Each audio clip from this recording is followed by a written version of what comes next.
Youth apologized to Enugu PDP guber candidate Peter Mbah over attack on his convoy. I would like to join my voice with that of the director of PDP and other priests to apologize for what happened today. I, as a person, I am convinced, and it is because I am well convinced that I saw the need to avail my members the opportunity to be convinced.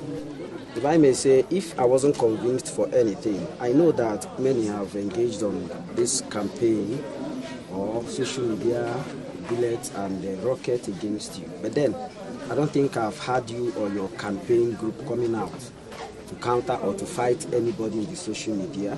That actually brought me in, and I said, I think this is a man who is focused. This is a man who is real. This is a man who is sincere. And again today, it could be another person, and the person will, out of anger, leave this venue. But it happened. You waited.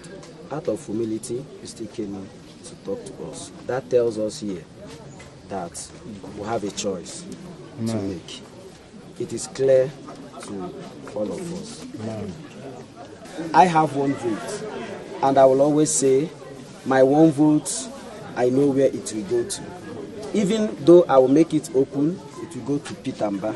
But then, my best will be done to convince others, and to convince others to go and convince others. And I pray that with what happened, we all will go into prayers to make sure that the journey coming on 11th of this month will be successful for a better Enugu and for a better Catholic Church in Enugu. Amen. Amen. Good talk, President.